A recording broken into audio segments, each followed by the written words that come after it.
Hello everyone, educational classes में आप सबका स्वागत है। आज हम पर्यावरण संरक्षण अधिनियम से संबंधित वस्तुनिष्ठ प्रश्नों के बारे में चर्चा करेंगे। आज हम कुछ ऐसे वस्तुनिष्ठ प्रश्नों को जानेंगे जो एग्जाम में हमेशा आते ही रहते हैं, जो कि पर्यावरण संरक्षण अधिनियम से संबंधित हैं। तो चलिए हम स्टार्ट करते हैं।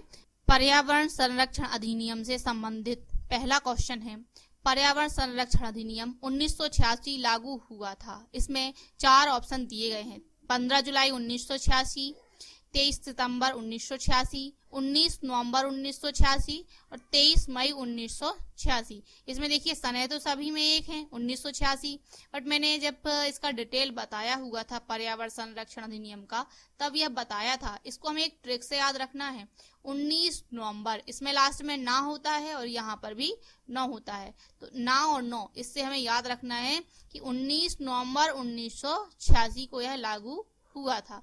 इसके अंतर्गत सेकंड ऑप्शन है, पर्यावरण संरक्षण अधिनियम 1986 के तहत संरक्षण और सुधार के लिए दिशा निर्देश जारी करने का अधिकार किसे है। इसके अंतर्गत 4 ऑप्शन है: राष्ट्रपति, राज्यपाल, राज्य सरकार एवं केंद्र सरकार। तो हमने जब ये पढ़ा था इसका डिटेल, तब यह हमने जाना था कि पर्यावरण संरक्षण के तहत संरक्षण और सुधार के लिए दिशा निर्देश जारी करने का अधिकार केंद्र सरकार को है। इसका ऑप्शन नंबर डी करेक्ट है। थर्ड क्वेश्चन है, पर्यावरण संरक्षण अधिनियम की किस धारा में पर्यावरण को परिभाषित किया गया है। तो हमने यह पहले ही जाना है कि पर्यावरण संरक्षण अधिनियम में 4 अध्याय तथा 26 धाराएं हैं, जिसमें धारा 2 में पर्यावरण संबंधी परिभाषाओं के बारे में चर्चा की गई है। इसका ऑप्शन नंबर ए करेक्ट है।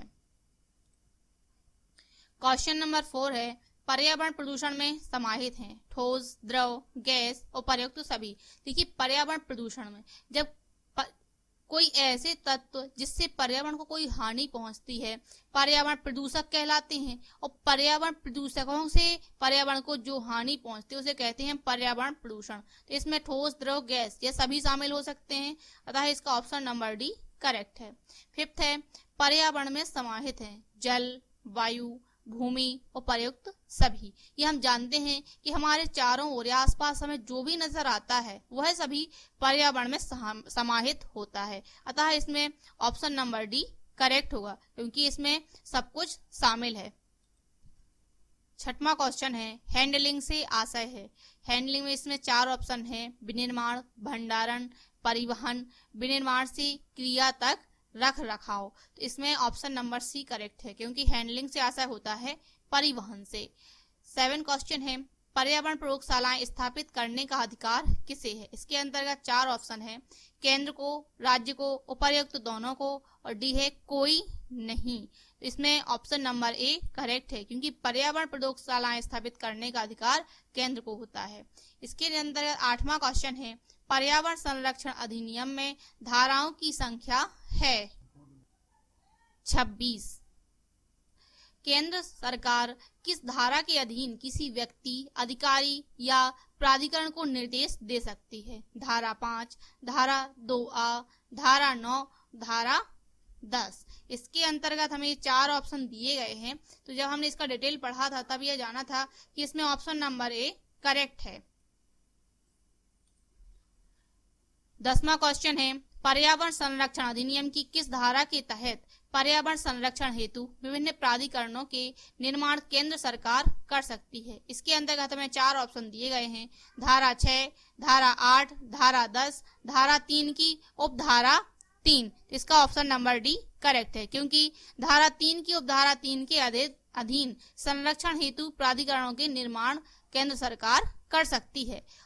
क्वेश्चन नंबर 11 है, पर्यावरण संरक्षण हेतु इस अधिनियम के तहत बनाए गए नियम को कौन परिवर्तित कर सकता है। इस अधिनियम से यहाँ तात्पर्य है पर्यावरण संरक्षण अधिनियम से। इसमें 4 ऑप्शन है: पहला है राष्ट्रपति, राज्य सरकार, संसद, कोई नहीं बदल सकता।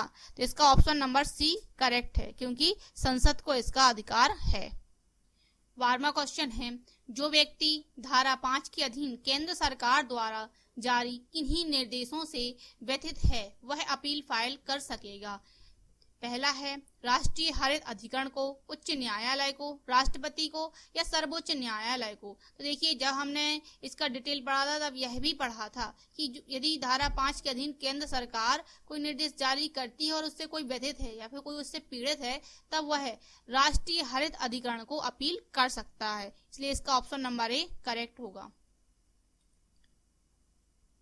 13वां क्वेश्चन है, इस अधिनियम के तहत बनाए गए नियम संसद के प्रत्येक सदन के समक्ष जब वह सत्र में हो कुल कितने दिन की अवधि के लिए रखा जाता है?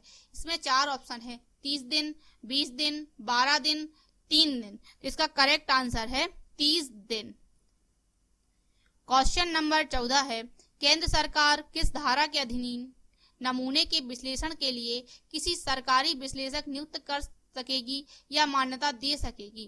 तो इसमें 4 ऑप्शन है, धारा 13, धारा 20, धारा 9 या धारा 21। इसमें धारा 13 के अधीन केंद्र सरकार किसी नमूने के विश्लेषण के लिए सरकारी विश्लेषक नियुक्त कर सकती है, अतः इसका ऑप्शन नंबर ए करेक्ट है। इस प्रकार से आज हमने पर्यावरण संरक्षण अधिनियम के अंतर्गत जो महत्वपूर्ण ऑब्जेक्ट थे उनको आज जाना है।